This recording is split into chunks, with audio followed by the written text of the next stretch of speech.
എല്ലാ കൂട്ടുകാർക്കും നമസ്കാരം. നമ്മുടെ പുതിയ വീഡിയോയിലേക്ക് സ്വാഗതം. ഇന്നത്തെ നമ്മുടെ വീഡിയോ ഇലസദ്യകളിലെ ഒരുപാട് ഇഷ്ടത്തോടുകൂടി തന്നെ നമ്മൾ കഴിക്കുന്ന നാരങ്ങക്കറിയുടെ വീഡിയോ ആണ്. ഇതുപോലെ ഉണ്ടാക്കുവാണെങ്കിൽ എല്ലാവർക്കും ഒരുപോലെ തന്നെ കഴിക്കാൻ ഇഷ്ടപ്പെടുകയും ഉണ്ടാക്കുന്ന അന്ന് തന്നെ ഈ ഒരു കറി തീർന്നു കിട്ടുകയും ചെയ്യും. ഒരു തരി പോലും കയ്പില്ലാതെ നല്ല സ്വാദോടുകൂടി തയ്യാറാക്കുന്ന ഈ ഒരു നാരങ്ങാക്കറി ഈ വർഷത്തെ ഓണത്തിന് എല്ലാവരും ഒന്ന് ട്രൈ ചെയ്ത് നോക്കണേ. ഉണ്ടാക്കുന്ന അന്ന് തന്നെ കഴിച്ചു തുടങ്ങാൻ പറ്റിയ നല്ല സ്വാദേറിയ ഈ ഒരു നാരങ്ങാക്കറി എങ്ങനെയാണ് നമ്മുടെ വീടുകളിൽ എളുപ്പത്തിൽ ഉണ്ടാക്കിയെടുക്കുന്നതെന്ന് നമുക്ക് നോക്കാം. വീഡിയോ കാണുമ്പോൾ നിങ്ങൾക്ക് ഇഷ്ടപ്പെടുവാണെങ്കിൽ തീർച്ചയായിട്ടും നിങ്ങളുടെ വീടുകൾ തയ്യാറാക്കി നോക്കാനും ഈ ഒരു കറിയുടെ സ്വാദ് നിങ്ങൾക്ക് ഇഷ്ടപ്പെടുവാണെങ്കിൽ ഇന്ന് കണ്ട ഈ ഒരു വീഡിയോ നിങ്ങളുടെ കൂട്ടുകാരിലേക്ക് കൂടെ ഒന്ന് ഷെയർ ചെയ്ത് കൊടുക്കണേ. അപ്പോൾ ഉടൻ തന്നെ നമുക്ക് നമ്മുടെ വീഡിയോ കാണാൻ പോകാം. ഇനി നമുക്ക് സദ്യയിൽ വിളമ്പുന്ന നാരങ്ങാക്കറി തയ്യാറാക്കി എടുക്കാൻ തുടങ്ങാം. ഇതിനായിട്ട് ഞാനിവിടെ ഇതുപോലൊരു നാരങ്ങയാണ് എടുത്തിട്ടുള്ളത്. ഇത് വടുകപ്പുളി നാരങ്ങയാണ് കേട്ടോ. ഇനി നമുക്ക് ഈ നാരങ്ങയുടെ തോലെല്ലാം ഒന്ന് കട്ട് ചെയ്ത് മാറ്റണം. ഈ ഒരു തോല് നമുക്ക് ആവശ്യമില്ല. ഇനിയിപ്പോൾ നിങ്ങൾക്ക് തോലോടുകൂടി തന്നെ തയ്യാറാക്കാനാണ് താല്പര്യമെങ്കിൽ അങ്ങനെയും ചെയ്തെടുക്കാം കേട്ടോ. ഞാനിപ്പോൾ തോല് കളഞ്ഞതിന് ശേഷമാണ് കറി തയ്യാറാക്കാൻ പോകുന്നത്. അപ്പോൾ ഇനി നമുക്ക് തോല് കളഞ്ഞ് ചെറിയ പീസുകളായിട്ടൊന്ന് കട്ട് ചെയ്ത് കൂടെ എടുത്തിട്ട് വരാം. നാരങ്ങ നമ്മൾ ഇതുപോലെ ഒന്ന് കട്ട് ചെയ്തെടുത്തിട്ടുണ്ട്. വളരെ പൊടിയായിട്ടാണ് നാരങ്ങ കട്ട് ചെയ്തെടുത്തിട്ടുള്ളത്. ഇനി നാരങ്ങയിലേക്ക് കല്ലുപ്പ് ചേർത്ത് കൊടുക്കാം. ഉപ്പ് ചേർത്ത് ഒന്ന് ഇളക്കി മിക്സ് ചെയ്തെടുക്കാം. എടുത്തിട്ടുള്ള ഈ ഒരു നാരങ്ങ വെച്ചിട്ട് ഒരു 25 പേരുടെ ഇലയിൽ വിളമ്പാനുള്ള അളവുണ്ടാകും. നാരങ്ങയിലേക്ക് ഒരു 3 പച്ചമുളക് കട്ട് ചെയ്തത് കൂടെ ചേർത്ത് കൊടുക്കുന്നുണ്ട്. പച്ചമുളക് ചേർത്ത് ഒന്നുകൂടെ ഇളക്കി യോജിപ്പിച്ച് വെക്കുക. ഇനി നാരങ്ങ ഒരു 10 മിനിറ്റ് നേരത്തേക്ക് നമുക്ക് റെസ്റ്റ് ചെയ്യാനായിട്ട് ഒന്ന് മൂടി മാറ്റി വെച്ച് കൊടുക്കാം. ആ ഒരു സമയം കൊണ്ട് ഇതിലേക്ക് ആവശ്യമായ മറ്റുള്ള ചേരുവകളൊക്കെ നമുക്കൊന്ന് എടുത്ത് വെക്കാം. അങ്ങനെ നാരങ്ങ നമ്മൾ 10 മിനിറ്റ് മാരിനേറ്റ് ചെയ്ത് വെച്ച് കഴിഞ്ഞാൽ പിന്നെ നമുക്ക് കറി തയ്യാറാക്കാൻ തുടങ്ങണം. ഇതിനായിട്ട് ഒരു ബോൾ വെളുത്തുള്ളി എടുത്തിട്ട് ഒന്ന് പൊടിയായി കട്ട് ചെയ്തിട്ടുണ്ട്. അതുപോലെ ഒരു ചെറിയ കഷ്ണം ഇഞ്ചി ഒന്ന് പൊടിയായി കട്ട് ചെയ്തിട്ടുണ്ട്. കുറച്ച് വാളൻ പുളി വെള്ളത്തിലൊന്ന് കുതിർത്താനും വെച്ചിട്ടുണ്ട്. ഞാനിവിടെ ഒരു നെല്ലിക്ക വലിപ്പത്തിലാണ് വാളംപുളി എടുത്തിട്ടുള്ളത്. ഇനി നമുക്ക് ഈ വാളംപുളി നന്നായിട്ട് തന്നെ ഒന്ന് പിഴിഞ്ഞെടുക്കണം. ഇപ്പോൾ കറി തയ്യാറാക്കാൻ തുടങ്ങാം. ഇതിനായിട്ടൊരു മൺചട്ടിയാണ് അടുപ്പിലേക്ക് വെച്ചിട്ടുള്ളത്. ചട്ടി ഇപ്പോൾ ചൂടായി വന്നിട്ടുണ്ട്. ഇനി നമുക്കിതിലേക്ക് നല്ലെണ്ണയാണ് ഒഴിച്ചു കൊടുക്കേണ്ടത്. നമുക്കിതിലേക്ക് കടുക് ചേർക്കാം. കടുക് പൊട്ടുന്നതോടൊപ്പം തന്നെ 1/4 ടീസ്പൂൺ അളവിലും കുറച്ചായിട്ട് ഉലുവ ചേർക്കാം. ഇനി കടുകും ഉലുവയും ഒന്ന് പൊട്ടി വരട്ടെ. കടുകും ഉലുവയൊക്കെ പൊട്ടി വന്നിട്ടുണ്ട്. നമുക്കിനി ഇതുപോലൊരു കട്ടക്കായം ചേർത്ത് കൊടുക്കാം.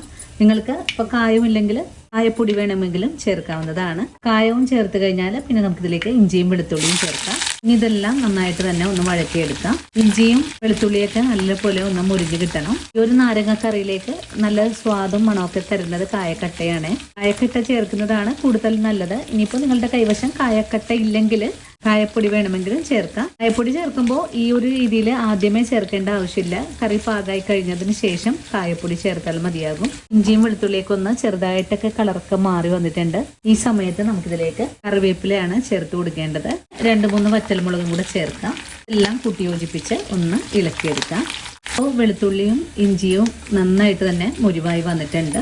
ഇനി ഇതിലേക്ക് ഒരു നുള്ള് മഞ്ഞൾപ്പൊടി ചേർക്കാം. ഇതെല്ലാം നന്നായിട്ട് ഇളക്കി കൊടുക്കാം. മഞ്ഞൾപ്പൊടിയുടെ ആ ഒരു കുത്ത് ടേസ്റ്റ് ഒക്കെ ഒന്ന് മാറി വരുമ്പോഴേക്കും കുറച്ചുകൂടെ പൊടികൾ ചേർക്കാം.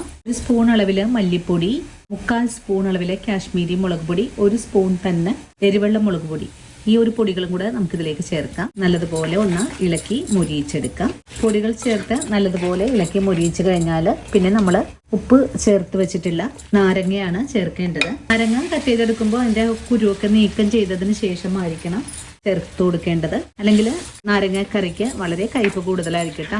ഉപ്പ് ചേർത്ത് വെച്ചപ്പോഴേക്ക് നാരങ്ങ ചെറുതായിട്ടൊക്കെ ഒന്ന് വഴണ്ട് വന്നിട്ടുണ്ട്. എങ്കിൽ തന്നെയും ഒന്നുകൂടെ ചട്ടിയിലിട്ട് വഴറ്റിയെടുക്കണം. നല്ലതുപോലെ ഒന്ന് ഇളക്കി കൊടുക്കാം. നാരങ്ങയിലേക്ക് ഉപ്പ് ചേർത്തിട്ടുള്ളത് കൊണ്ട് ആവശ്യമെങ്കിൽ മാത്രം ഇനി ഉപ്പ് ചേർത്താൽ മതിയാകും. ഫുൾ ഫ്ലെയിം വെച്ച് കൊടുത്ത് നാരങ്ങ നല്ലതുപോലെ ഇളക്കി ഒന്ന് വാട്ടിയെടുക്കാം. നാരങ്ങ ഒന്ന് വെന്ത് തുടങ്ങുമ്പോഴേക്കും നമുക്കിതിലേക്ക് പുളിവെള്ളമാണ് ഒഴിച്ചു കൊടുക്കേണ്ടത്. അപ്പോൾ നാരങ്ങ നന്നായിട്ട് തന്നെ ഒന്ന് വേവായി വന്നിട്ടുണ്ട്.